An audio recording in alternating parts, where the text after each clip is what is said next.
नमो अर्हन्ताणं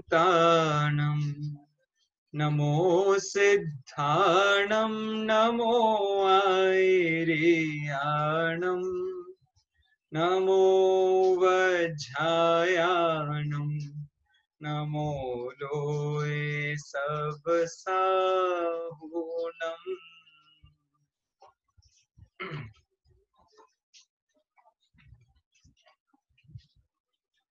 मैं ये शेयर करता हूं तो सब मिलके देख सकेंगे।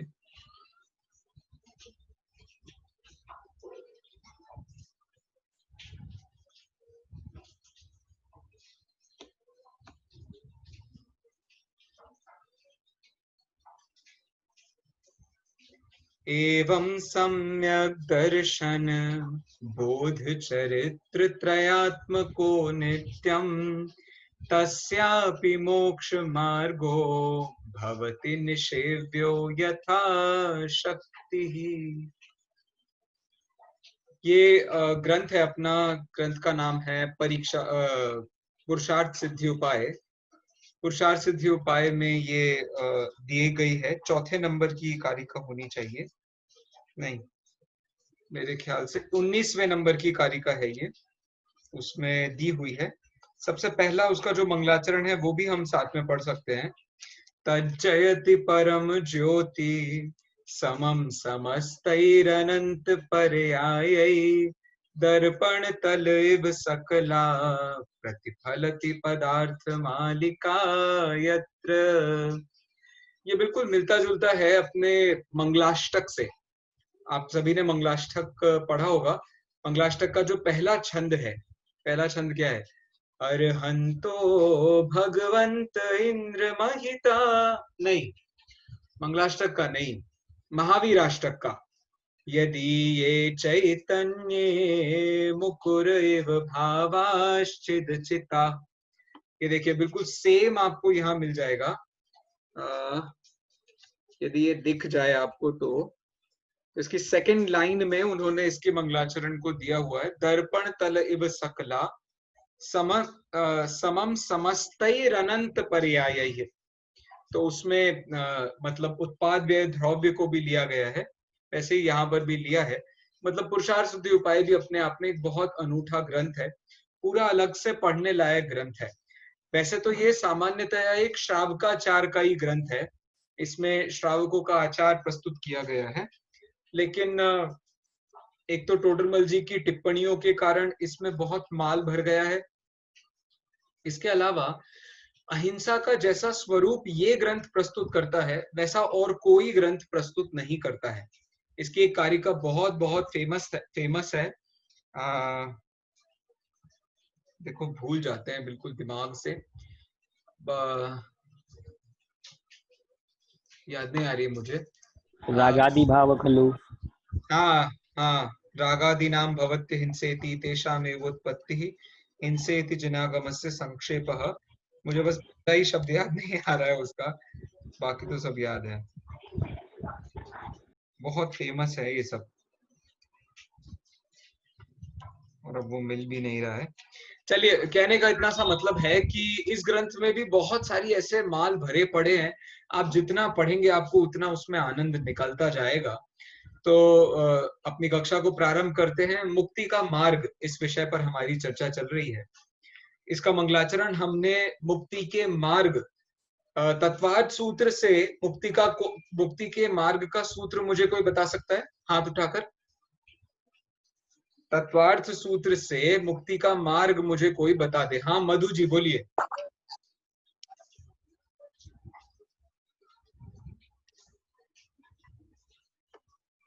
मुझे अनम्यूट करना पड़ेगा, एक सेकेंड।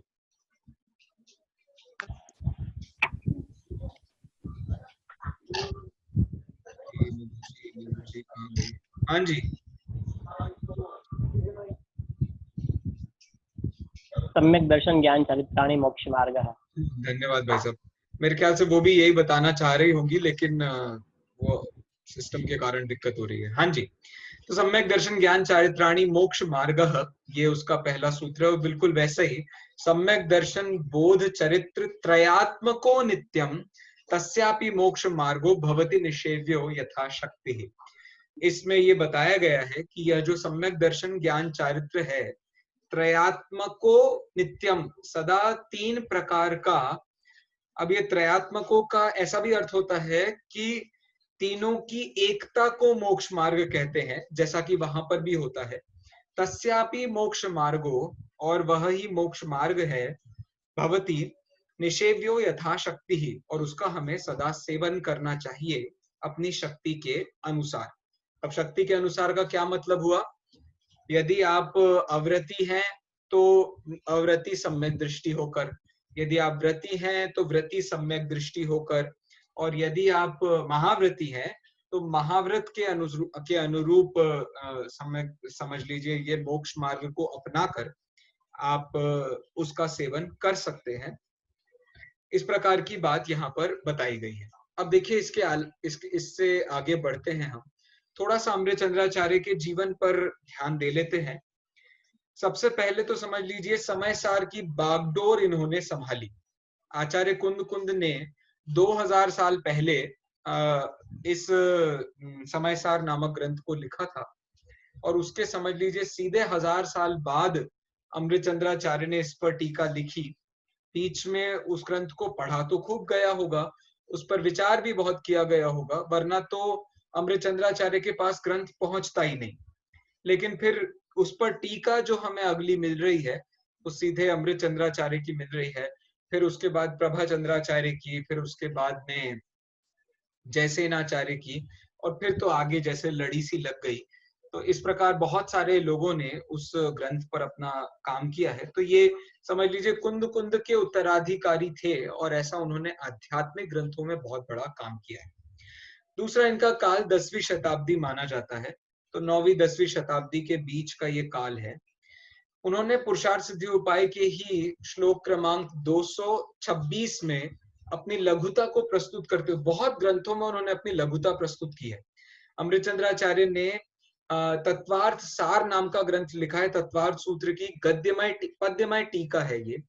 उसमें भी उन्होंने ऐसे ही अपना एक बहुत लघुता प्रस्तुत करते हुए परिचय लिखा। समय सार की आत्मख्याति टीका के बाद भी उन्होंने लघुता का परिचय दिखाया, और यहाँ फिर समझ लीजिए यहाँ भी वो कर ही रहे। और फिर इसके बाद में इतनी लघुता को प्रस्तुत करने वाले लोग आपको मिल रहे हैं, तो सीधे टोडरमल जी मिल रहे हैं, थोड़े बनारसी दास जी भी मिल रहे हैं, जिन्होंने बिल्कुल ऐसा ही कहा है कि ये जो दुनिया में सब कुछ हुआ है ना, ये सब कुछ एक रोबोट की तरह हो गया है, मेरा इसमें कुछ भी नहीं है, मैंने इसमें कुछ भी नहीं किया। देखिए, वर्णई कृतानि चित्रई पदानि, जो विविध प्रकार के वर्ण हैं, मतलब जो अ ब क स जो वर्ण होते हैं, तो जितने विविध प्रकार के वर्ण हैं इनसे पद बन गए। पद मतलब 2 अक्षर 3 अक्षर, जैसे श ब द, ये तो 3 अक्षर हुए, वर्ण हुए, इनसे मिल गया शब्द, तो ये बन गया पद। तो पदैः कृतानि वाक्यानि, और पदों के द्वारा वाक्य बन गए। वाक्य मतलब सेंटेंस, जिसमें क्रिया होता है, कर्म होता है, जिसमें कर्ता होता है, वो। और अंत में फिर वो कहते हैं वाक्यै कृतम पवित्रम शास्त्रम इदम, और वाक्यों के द्वारा यह सुंदर पवित्र शास्त्र बन गया। न पुनः अस्माभिः मम, मेरा इसमें कुछ भी नहीं है, मतलब मेरे द्वारा इसमें कुछ भी नहीं किया गया, ये तो सब पुद्गल की संरचना है, पुद्गल का ही वर्ण, पुद्गल के ही वाक्य, पुद्गल के ही शास्त्र, मेरा इसमें कुछ भी नहीं है। सोचो उन्होंने कितना दिमाग लगाया होगा, कितनी मेहनत की होगी, और उसके बाद ताड़पत्रों पर लिखते हुए वो अपनी लघुता को प्रस्तुत करते हुए ऐसा कहते हैं कि मेरा इसमें कुछ भी नहीं है। और फिर हम सोचो अपनी जिंदगी में थोड़ा बहुत अपने बच्चों के लिए कुछ कर लेते हैं, अपने भाई बहनों के लिए कुछ कर लेते हैं, और फिर उसे गिनाते रहते हैं पूरे जीवन भर। अब भाषा पर आते हैं। उनकी भाषा थी, मुख्यतया उन्होंने सिर्फ संस्कृत भाषा में ही लिखा है। उनकी भाषा बहुत भावानुवर्तिनी भाषा है। समय सार लिखा तो उसमें 278 कलश लिखे, ये उनके भाव भंगिमा है। फिर प्रवचन सार लिखा तो उसमें 22-23 कलश लिखे। फिर पंचास्तिकाय लिखा तो उसमें तकरीबन 100 कलश लिखे, 95 के आसपास कलश हैं। कहने का मतलब यह है कि बहुत भावों से भरपूर व्यक्ति थे। इसमें भी श्रावकाचार कम और अध्यात्म ज्यादा भरा पड़ा है। जो परीक्षा जो पुरुषार्थ सिद्धियोपाय नाम का ये ग्रंथ है, इसमें भी भरकर के अध्यात्म डाला है उन्होंने। श्रावकाचार हो तो आपको तो ये बताना चाहिए कि हमें क्या करना चाहिए क्या नहीं करना चाहिए। वो इसमें से भी क्रमबद्ध पर्याय मतलब ऐसे विषय निकालते हैं कि हमारा कुछ भी नहीं है, मैंने कुछ भी नहीं किया है, मेरे द्वारा कुछ भी नहीं हुआ है। सहज भाषा है, बहुत सरल है। अपन लोग श्लोक देखेंगे तो आप देखना कि बहुत बहुत सरल भाषा में उन्होंने अपनी सारी बात कही है और माधुर्य गुण से युक्त है। 3 प्रकार के गुण एक साहित्य में माने जाते हैं, 3 प्रकार के लक्षण भी मान लीजिए आप, व्यंजना, लक्षणा और अभिधा। तो व्यंजना, लक्षणा और अभिधा, इन तीनों के अंदर एक गुण यदि मिक्स हो जाए जिसको कहते हैं माधुर्य गुण, तो समझ लीजिए उस साहित्य की ख्याति कोई नहीं मिटा सकता। कालिदास में भी ये बात बहुत थी कि उनके जितने श्लोक थे वो बहुत माधुर्य गुण से युक्त थे। तो इस प्रकार अमृतचंद्राचार्य का चरित्र है। इनकी संस्कृत पर बहुत सुंदर कमांड है। कई शब्द इन्होंने ऐसे रचे हैं जो कि आज तक मिलना मुश्किल है। चलिए और आगे बढ़ते हैं। आचार्य अमृतचंद्र के परिचय के बारे में उनकी कृतियां अब हमारे सामने हैं। 5 मुख्य कृतियां उनकी हमें पता है। पहली आत्मख्याति टीका, दूसरी तत्व प्रदीपिका टीका, पंचास्तिकाय की समय व्याख्या, तत्वार्थ सूत्र की पद्यमय टीका, तत्वार्थ सार और पुरुषार्थ सिद्ध्युपाय नाम का ये ग्रंथ जिसके आधार से मुक्ति का मार्ग ये लिखा गया है। जितना विषय भी हमने देखा है उसमें से यदि आप कुछ पूछना चाहें, कुछ बात करना चाहें तो अपन कर सकते हैं।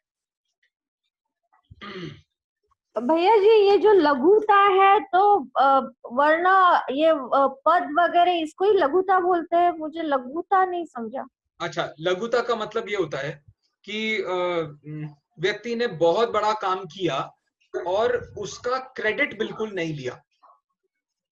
तो उन्होंने इतने बड़े बड़े ग्रंथ लिखे, इतना सब काम किया, तो वो ग्रंथों को लिखने पर वो ये तो कह देते कि ये मैंने लिखे हैं, वो ये लिख रहे हैं इसमें मेरा कुछ भी नहीं है, ये तो सब पुद्गल की संरचना है, मैंने इसमें कुछ भी नहीं किया।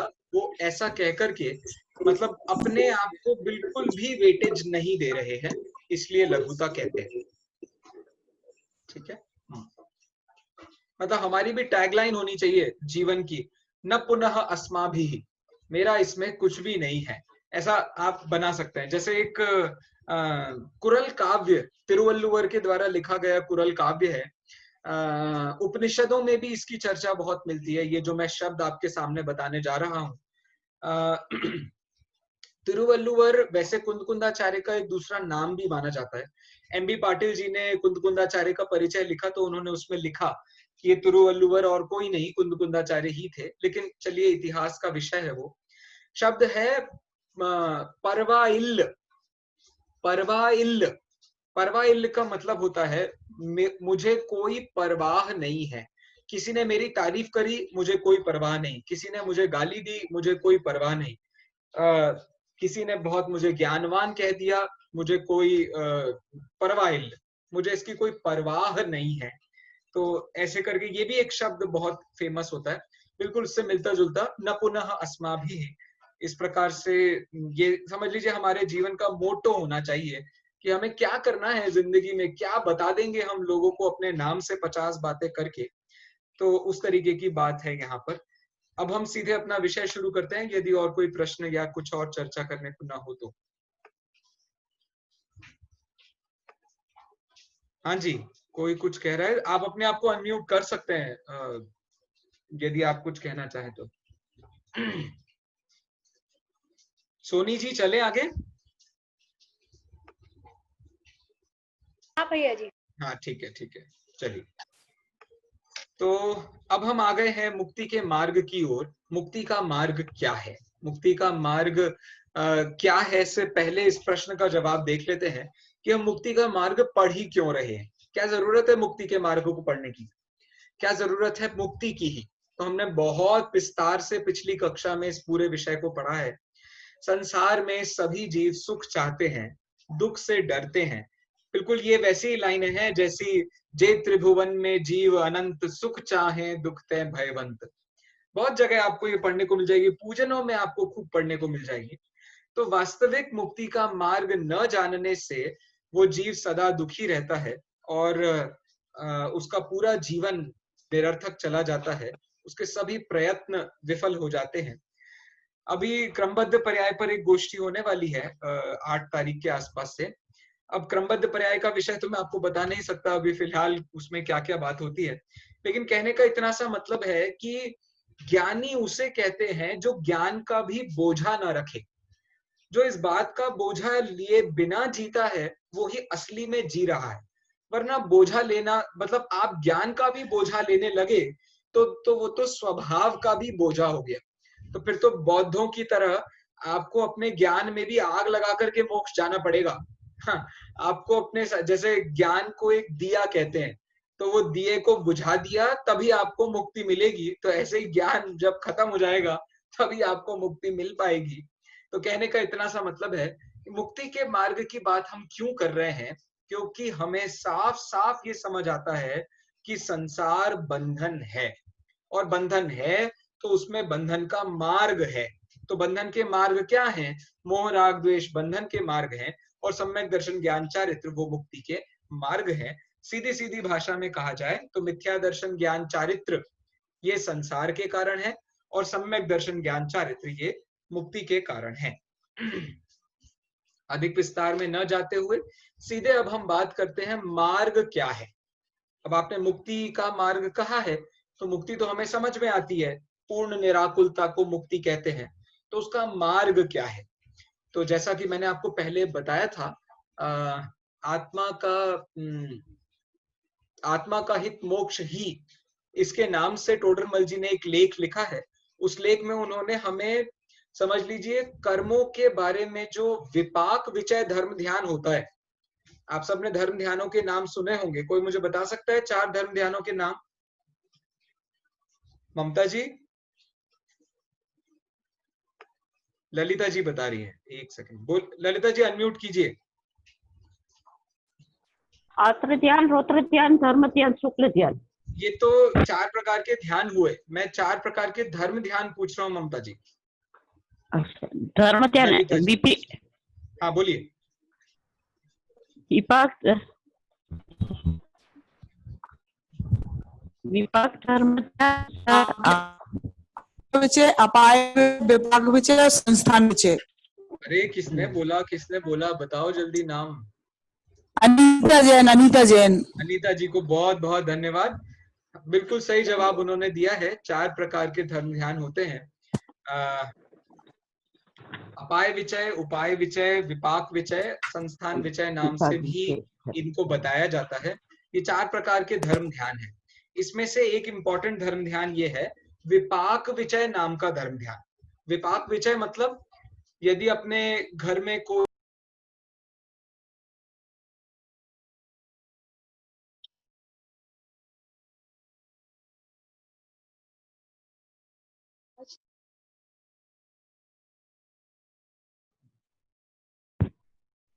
आवाज नहीं आ रही है।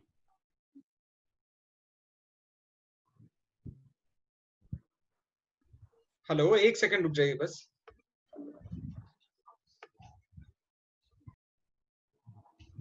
अब आ रही है आवाज? हाँ। Sorry, I am very sorry.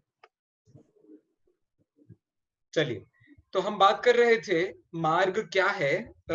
इसका विषय बताते हुए आत्मा का हित मोक्ष ही, इस नाम से एक प्रकरण टोडरमल जी ने लिखा है, और उसमें उन्होंने विपाक विचय धर्म ध्यान करने को हमें प्रेरित किया है।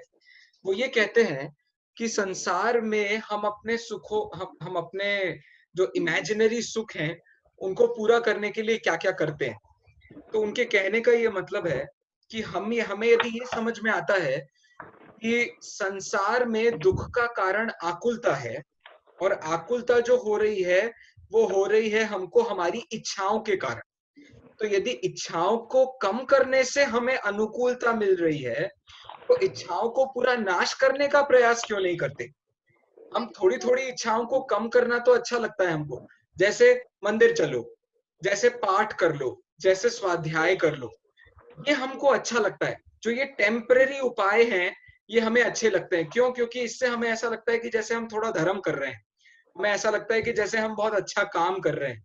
तो यदि इसमें हमें ये समझ में आता है कि थोड़ी आकुलता कम होना, अर्थात थोड़े दुखों का कम होना, यदि हमें ये अच्छा लगता है, तो तुम पूरी तरीके से दुखों को दूर करने का उपाय क्यों नहीं करते?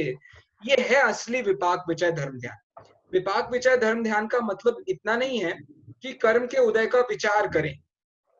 क्या कर्म के उदय का विचार करें कि आज ऐसा हो गया है तो इस कर्म का उदय होगा, आज वैसा हो गया है तो इस कर्म का उदय होगा, आज मेरे शरीर में बिल्कुल ऐसे बहुत डार्कनेस मिल रही है तो ऐसा लगता है जैसे आतप, उद्योत, इन सब प्रकृतियों का उदय चल रहा हो, या कभी ऐसा महसूस होता है कि आज तो बहुत शक्ति बढ़ गई है तो ऐसा लगता है जैसे सहनन मेरा बहुत बढ़ गया हो। तो इस प्रकार का विचार हमको ज्यादा आता है। ये विपाक विचय धर्म ध्यान नहीं है। असली विपाक विचय धर्म ध्यान तो ये कहता है कर्म स्वयं ही दुख का कारण है, तो कर्म की जड़ पर प्रहार करो, अर्थात मोह पर प्रहार करो, तो मुक्ति की प्राप्ति हो सकती है। यदि थोड़ी आकुलता का कम करना हमें अच्छा लगता है, तो तुम पूरी आकुलता को नाश करने का प्रयास क्यों नहीं करते? तो पूरी आकुलता का नाश करने का उपाय है सम्यक दर्शन, सम्यक ज्ञान, सम्यक चारित्र, जो कि इस 20वें नंबर के श्लोक में हमारे सामने पुरुषार्थ सिद्धि उपाय में प्रस्तुत किया गया है। एक बार मैं चाहूंगा कि आप में से कोई इस श्लोक को जरा पढ़ दे। हाँ जी, कौन पढ़ना चाहता है? कोई भी पढ़ दो यार, पढ़िए। हाँ। एवं सम्यक दर्शन। हाँ बबीता जी पढ़िए पहली लाइन। हाँ, एवं सम्यक दर्शन बोध चरित्र चरित्र्यात्मको नित्यम बस बस तस्यास बस बस बस बस बबीता जी दूसरी लाइन पढ़िए। तस्यापि मोक्ष मार्गो भवति निसेभ्यो यथाशक्ति। बहुत सुंदर, बहुत सुंदर।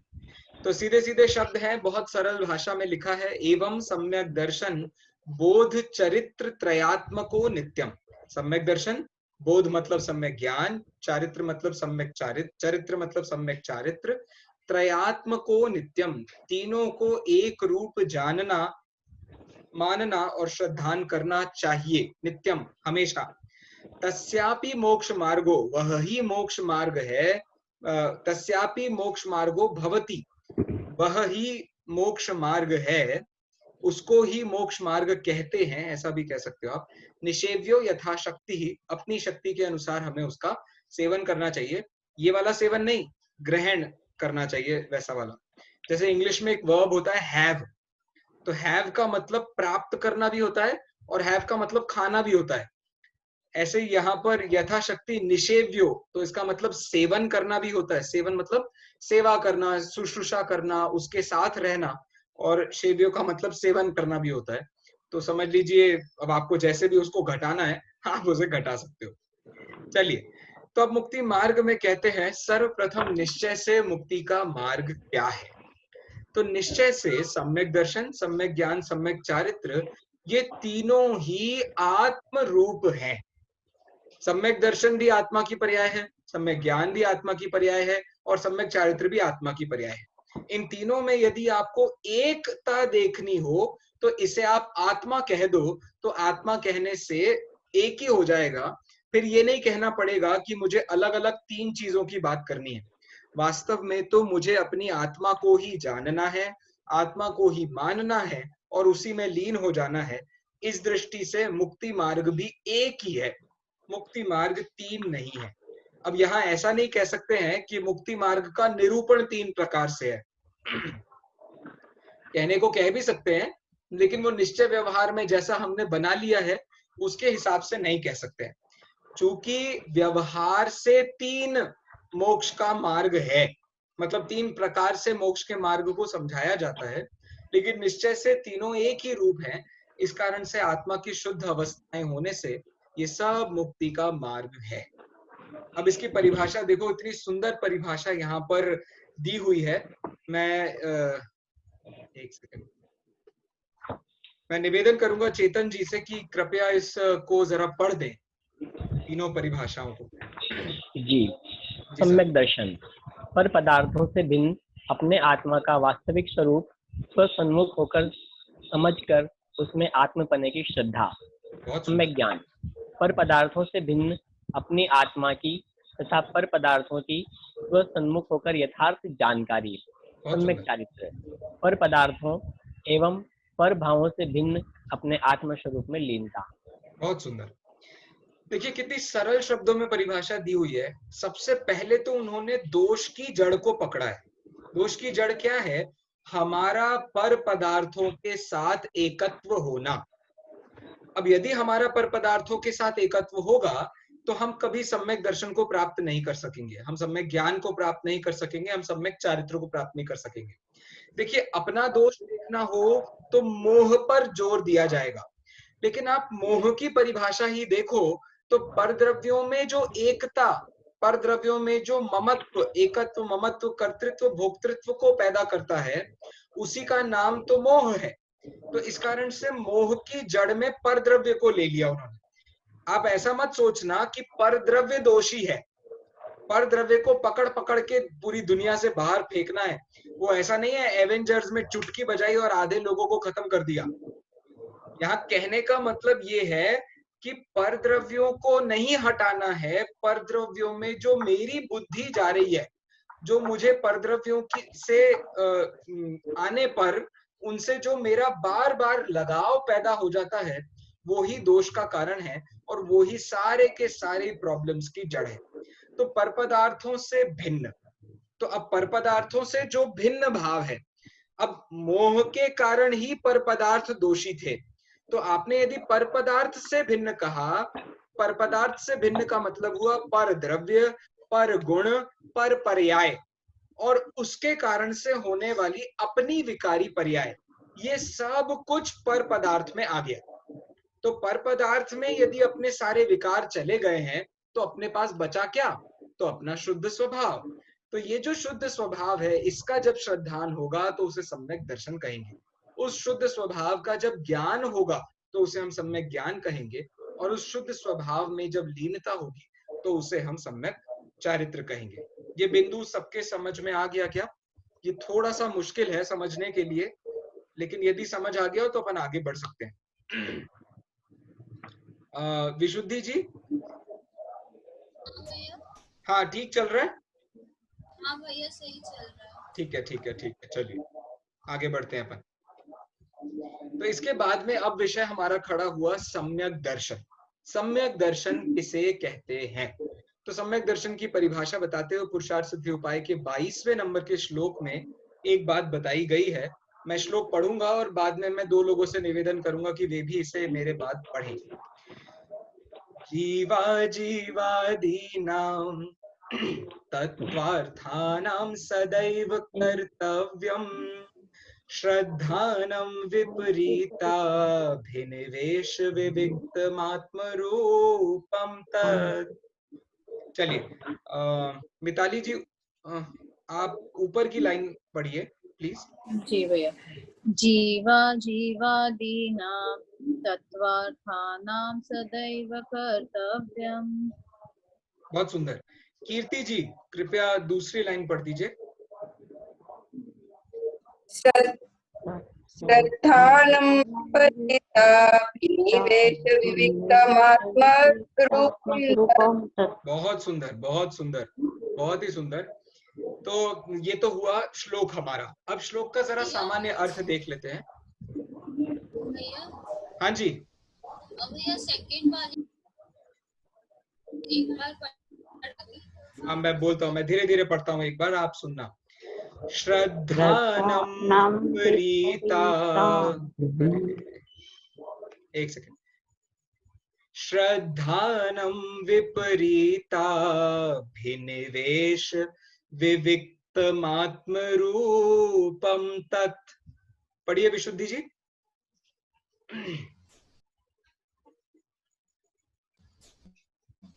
हेलो, हाँ पढ़िए पढ़िए।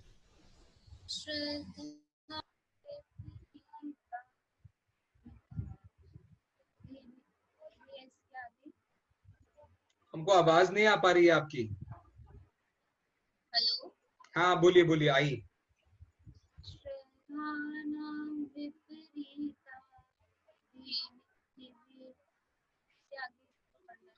विविक्तमात्म रूपम तत्। बहुत बढ़िया, बहुत बढ़िया। अब देखिए इसका अर्थ भी देख लेते हैं, बहुत सरल है, संस्कृत भी आप जरा थोड़ा ही ध्यान देंगे तो आपको सब समझ में आ जाएगा। जीवा जीवादीनाम तत्वार्थानाम सदैव कर्तव्यम, सदा करना चाहिए। क्या करना चाहिए? जीवा जीवादीनाम तत्वार्थानाम श्रद्धानम, जीव अजीव आदि पदार्थों का, तत्वार्थों का श्रद्धान सदैव करना चाहिए। क्यों करना चाहिए भैया? विपरीताभिनिवेश, मतलब कैसे करना चाहिए? तो विपरीत अभिनिवेश विविक्तम आत्म रूपम तत्। विपरीत अभिनिवेश विविक्तम, विपरीत का मतलब होता है उल्टा, अभिनिवेश का मतलब होता है मान्यता, विविक्त का मतलब होता है रहित होना। तो उल्टी मान्यता से रहित होना, यही वास्तविक जीवादि तत्वार्थों का श्रद्धान करना है। और ये श्रद्धान कैसा है? तो ये श्रद्धान परद्रव्य सापेक्ष नहीं है, आत्म रूपम तत्, वह आत्म रूप है। समझना आप बात को, जीवाजीव आदि तत्वार्थों के श्रद्धान की बात कर रहे हैं, और जीवाजीव के श्रद्धान को करके भी वो जो श्रद्धान है उसको कह रहे हैं वो आत्म रूप होता है। मतलब आपने परद्रव्य को भी जाना, तो परद्रव्य को परद्रव्य रूप जाना, तो ये ही आत्म द्रव्य को जानना हुआ। देखिए बताता हूं,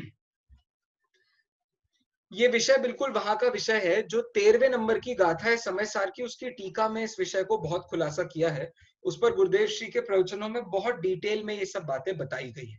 सीधे शब्दों में कहूं तो अजीव का मतलब होता है, जब आपको अजीव का ज्ञान होता है तब अजीव का ज्ञान भी उस अजीव के ज्ञेयाकार से आपके ज्ञान में बनने वाला जो ज्ञानाकार है, वो जो ज्ञानाकार है वो आत्म रूप ही होता है। अरे बात समझ में आती है? परद्रव्य को जाना, लैपटॉप को जाना, अब लैपटॉप तो आपके दिमाग में आकर के घुस नहीं गया है, आपके ज्ञान में घुस नहीं गया है, लैपटॉप अपनी जगह है, लेकिन उसकी जो छवि आपके ज्ञान में गई है, वो छवि किस रूप है? वो ज्ञान रूप में है, और ज्ञान जीव का स्वभाव है, तो वो भी अजीव का श्रद्धान भी आत्म रूप हो गया। रश्मि जी बात समझ में आती है? हाँ, बहुत बढ़िया, बहुत बढ़िया। तो कहने का इतना सा मतलब है, वास्तविकता ये है कि परद्रव्य के श्रद्धान का नाम सम्यक दर्शन नहीं है, आत्म रूप के श्रद्धान का नाम ही सम्यक दर्शन है। लेकिन आत्म रूप का श्रद्धान बिना सातों तत्वों के श्रद्धान के नहीं हो सकता। इसीलिए टोडरमल जी ने उसी 9वें अध्याय में ये कहा है, सातों तत्वों के श्रद्धान का नाम सम्यक दर्शन। अब सात तत्व के श्रद्धान का नाम, सात तत्व के श्रद्धान का नाम सम्यक दर्शन, मतलब देव शास्त्र गुरु के श्रद्धान का नाम सम्यक दर्शन, मतलब आत्मा और परमात्मा के श्रद्धान का नाम सम्यक दर्शन, मतलब आपा पर के श्रद्धान का नाम सम्यक दर्शन, और इसी का मतलब है आत्मा के श्रद्धान का नाम सम्यक दर्शन। तो कहने का मतलब इतना सा हुआ, इस पूरे प्रसंग को बताकर निश्चय सम्यक दर्शन और व्यवहार सम्यक दर्शन दोनों ही इन दोनों पंक्तियों में बताए गए हैं। निश्चय सम्यक दर्शन क्या है? आत्म रूपम श्रद्धानम सदैव कर्तव्यम, आत्म रूप जो श्रद्धान होता है उसे हमेशा हमें करना चाहिए, यह है निश्चय सम्यक दर्शन।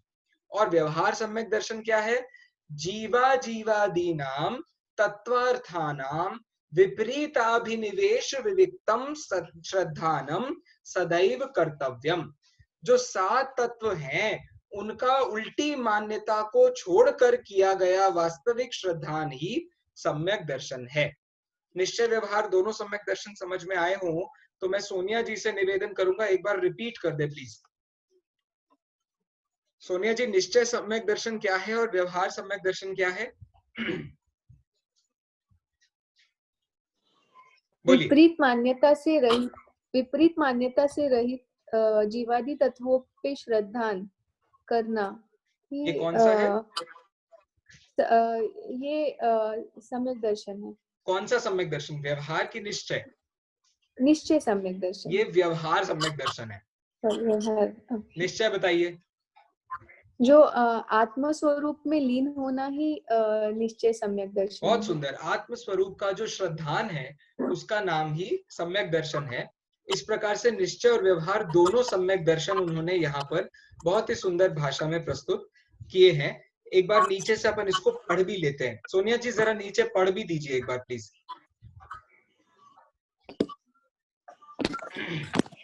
विपरीत मान्यता से रहित जीवादिक तत्वों का श्रद्धान करना ही सम्यक दर्शन है। इसे प्राप्त करने का नित्य प्रयत्न करना चाहिए क्योंकि वह आत्म रूप ही है। वाह, मैंने इतनी सारी गलतियां की लेकिन आपने मेरी सारी गलतियों को छुपा करके उपगूहन अंग का प्रयोग किया है। सम्यक दर्शन के 8 अंग होते हैं जिसमें एक उपगूहन नाम का अंग होता है। इसका मतलब ये होता है दूसरों की गलतियों को छुपाना, अपनी गलतियों को बताना, दूसरों की प्रशंसा करना और अपनी प्रशंसा से दूर रहना। इसका नाम उपगूहन अंग है और उसका आपने अभी उदाहरण हमको दिया है। बहुत बहुत धन्यवाद आपको। मैं बाद में इसको स्लाइड में चेंज करके दोबारा आप लोगों को भेज भी दूंगा। तो इस प्रकार से ये समझ में आया कि सम्यक दर्शन क्या होता है। तो सम्यक दर्शन का व्यवहार और निश्चय रूप दोनों हमारे सामने आ गए हैं। इनको हम यथार्थ समझें, बस इतना ही उसमें समझने जैसी बात है। फिर तो बाकी सारा का सारा खेल आपके अनुभव पर है। तो अब प्रश्न यही खड़ा होता है अगली स्लाइड में, सबसे पहले सम्यक दर्शन क्यों बताया गया है? सबसे पहले ज्ञान भी बता सकते थे, सबसे पहले चारित्र भी बता सकते थे। बल्कि मैं आपको यदि सच कहूं तो तत्वार्थ सूत्र तो सम्यक दर्शन ज्ञान चारित्राणी मोक्ष मार्ग कहता है, लेकिन कुंद कुंदाचार्य से पूछें तो वो सम्यक दर्शन के लिए भी ऐसा क्रम बताते हैं। 17-18 नंबर की गाथा है समय सार की, उसमें उन्होंने ये कहा सबसे पहले होता है ज्ञान, फिर होता है श्रद्धान और फिर होता है आचरण। गाथा ये है, यह नृपति है यह जान कर अर्थार्थी जन श्रद्धा करे, अनुचरण उसका ही करे, अति प्रीति से सेवा करे। तो सबसे पहले जानकर, फिर श्रद्धान और फिर अनुचरण। तो ज्ञान, श्रद्धान और आचरण, ऐसा भी एक क्रम मिलता है। लेकिन हमारे यहाँ पर कहने का मतलब ये है, धर्म की शुरुआत सिर्फ ज्ञान से नहीं होती, समझ की शुरुआत तो ज्ञान से ही होती है, लेकिन धर्म की शुरुआत ज्ञान से नहीं होती। ज्ञान बाद में प्रामाणिक जरूर हो जाता है यदि आपको धर्म पर सच्ची श्रद्धा पैदा हो गई है तो, लेकिन श्रद्धा भी पैदा करनी है तो बिना ज्ञान के नहीं हो सकती। सच्ची समझ के बिना सच्चे मार्ग पर नहीं चला जा सकता। आपको यदि सच में डायरेक्शन नहीं पता है तो आप डेस्टिनेशन तक नहीं पहुंच सकते। तो ये बात है, ये बिल्कुल वैसी ही बात है कि सबसे पहले सम्यक दर्शन क्यों बताना है। तो सम्यक दर्शन सबसे पहले इसलिए बताना है क्योंकि धर्म का प्रारंभ यहीं से होता है। ठीक है, तो देखिए उन्होंने कितनी अच्छी भाषा में इसको रखा है। सिर्फ ये एक श्लोक पढ़ के अपन आज की कक्षा पूरी करते हैं, बाद का विषय आगे करेंगे, इसलिए आप ज्यादा चिंता और व्यथित ना हो। देखिए सूत्र श्लोक पढ़ने के बाद में फिर मैं आपसे कहूंगा, निवेदन करूंगा उसे पुनः पढ़ने के लिए। तत्रादौ सम्यक्त्वं समुपाश्रयणीयमखिल यत्नेन तस्मिन् सत्येव यतो भवति ज्ञानम चरित्रम च। बहुत ही सुंदर श्लोक है, बहुत ही मार्मिक इसके भाव है। अपन अभी बात करते हैं, उससे पहले उन्नति जी पहली लाइन पढ़ेंगी क्या?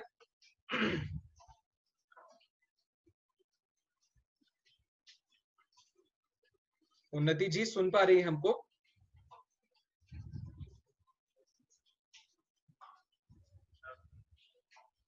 हाँ जी, पहली लाइन पढ़िए प्लीज।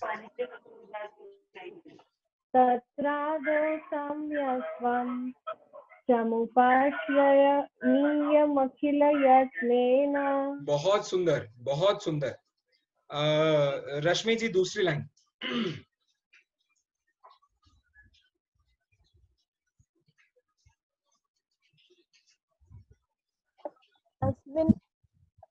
तस्मिन् सत्ये प्रियतो भवति ज्ञानं चरित्रं च। इसमें बस वो खेल जो होता है ना, वो पॉज का ही खेल होता है।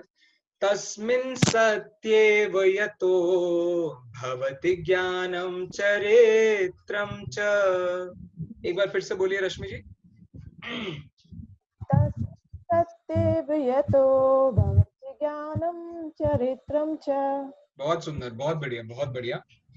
देखिए अब ये सूत्र भी, ये श्लोक भी बहुत बहुत सरल है। तत्रादौ, वहां अर्थात मोक्ष मार्ग की, आदौ अर्थात आदि में, मोक्ष मार्ग के प्रारंभ में, सम्यक्त्वं समुपाश्रयणीयम अखिल यत्नेन, सभी यत्नों को करके, अखिल मतलब सारे, यत्नेन मतलब यत्नों के द्वारा, यत्न के द्वारा, समुपाश्रयणीय सम्यक्त्वम, हमें धारण करना चाहिए, अपने पास में रखना चाहिए। किसको? सम्यक्त्व को। अब देखिए आत्मा तो है द्रव्य और सम्यक्त्व है पर्याय। तो द्रव्य पर्याय को अपने पास में रखेगा या पर्याय द्रव्य को अपने पास में रखेगी? तो द्रव्य पर्याय को अपने पास में रखता है, ये तो है वस्तु स्थिति। लेकिन यदि आपको आत्मा प्राप्त करनी है तो अनादि काल से पर्याय ने जिसका अपना साथ दिया था, अर्थात परद्रव्यों में ही वो बेचारी लगी रही थी, तो अब उसको अपने पास रखना चाहिए आत्मा को। तो यदि वो आत्मा को अपने पास रखेगी तो अपने आप उसे सम्यक दर्शन की प्राप्ति हो जाएगी। तत्रादौ सम्यक्त्वं समुपाश्रयणीयम अखिल यत्नेन, वहां मोक्ष मार्ग में, मोक्ष मार्ग की आदि में अर्थात मोक्ष मार्ग के प्रारंभ में, सभी यत्नों के द्वारा सम्यक्त्व को अपने पास ग्रहण करना चाहिए, धारण करना चाहिए।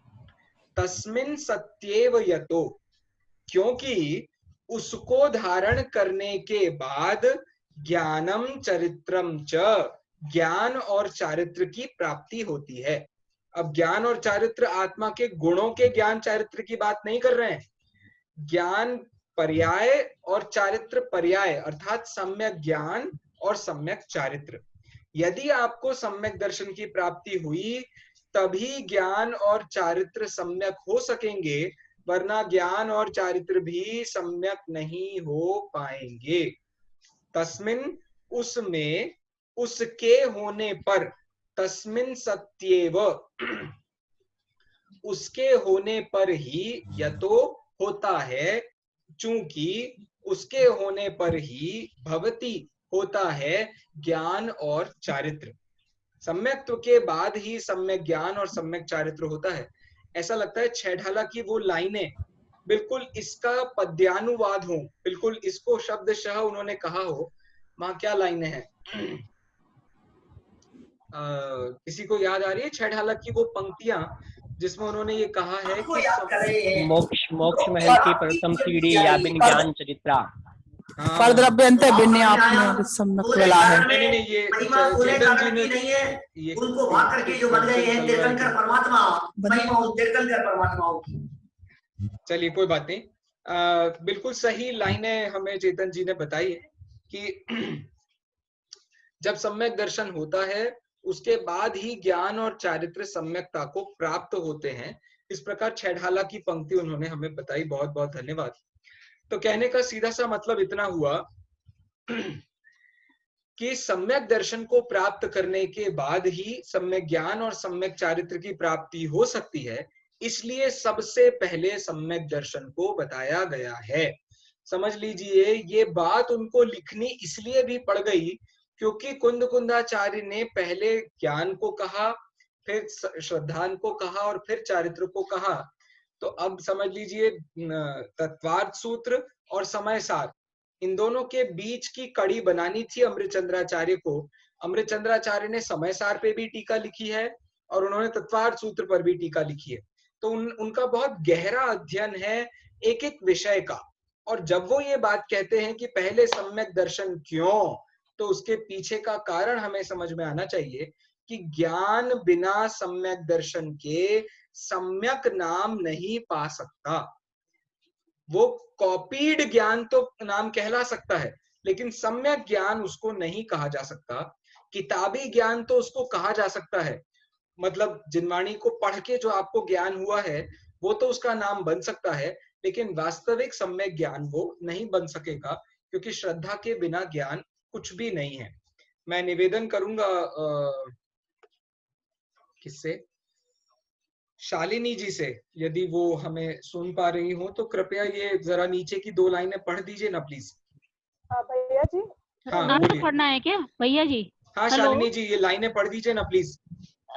अर्थ पढ़ना है कि अर्थ और निहितार्थ दोनों। अच्छा अच्छा। अर्थ, सबसे पहले सम्यक दर्शन को पूर्ण प्रयत्न करके प्राप्त करना चाहिए, क्योंकि इसके होने पर ही ज्ञान सम्यक ज्ञान और सम्यक चारित्र रूप परिणत होता है। बहुत सुंदर। निहितार्थ, सम्यक दर्शन के बिना समस्त ज्ञान अज्ञान और समस्त महाव्रत आदि रूप शुभाचरण मिथ्याचारित ही रहता है। तो इस प्रकार से ये बात बताई जा रही है कि सम्यक दर्शन यदि नहीं होगा तो आपने यदि बहुत चारित्र पाल लिया होगा तो भी वो आपकी मुक्ति का कारण नहीं बन सकेगा, और यदि आपने बहुत किताबें पढ़ ली होंगी, बहुत ज्ञान अर्जन कर लिया होगा तो भी वो मुक्ति का कारण नहीं बन सकेगा। इस प्रकार की बात यहाँ बता रहे हैं। बोलिए रश्मि जी। ये निहितार्थ मीन्स क्या होता है? निहितार्थ का मतलब हिडन मीनिंग। समझ आ गया, निहितार्थ क्या हुआ? Hidden meaning. Other meaning. Okay, other meaning नहीं, हिडन मीनिंग, छुपा हुआ रहस्य। ओके, हाँ। तो ये तो सामान्य बात है कि ज्ञान सम्यक ज्ञान नहीं होगा, चारित्र सम्यक चारित्र नहीं होगा, लेकिन जब इसको इन शब्दों में सुनते हैं ना अपन, सारा ज्ञान अज्ञान है, सारे महाव्रत मिथ्या हैं, जब इन शब्दों में सुनते हैं तो ऐसा लगता है कभी कभी कि हमारे पूरे पैरों के नीचे से जमीन सरक गई। हम क्या कर रहे हैं आज तक? हम क्या करने को सही मान रहे हैं? हम किसकी दौड़ में भाग रहे हैं जिंदगी में? क्या हम ज्ञान की दौड़ में नहीं भाग रहे? क्या हम जिंदगी में व्रतों को रत्नत्रय व्रत के नाम पे, 10 लक्षण व्रत के नाम पे, अष्टानिका व्रत के नाम पे, हम कहीं इन सब चीजों के पीछे ही तो नहीं भाग रहे हैं? अरे वास्तव में ये करने क्यों थे? इन्हें करने के पीछे का कारण तो आत्मरमणता था, आत्मा को जानना, मानना, उसमें लीन होना था। और हमने ये समझ लिया कि बस एक चीज छोड़ दी तो जो खा रहे हैं उसमें हमने धर्म मान लिया, या जिसको छोड़ दिया है उसमें धर्म मान लिया। तो इस प्रकार से जब वो बात रखी जाती है तो बड़ा घबराहट सी महसूस होती है कि यार क्या हुआ, ये कैसे हो गया, इसे हम सच कैसे मान ले? इतना ज्ञान प्राप्त किया हमने कितनी कंपटीशन जीती, हमने कितने सारे ग्रंथों को याद कर लिया। हेलो, हाँ जी बोलिए, कोई कुछ कह रहा है? मधु जी आप 1 मिनट, आपको अनम्यूट करना पड़ेगा।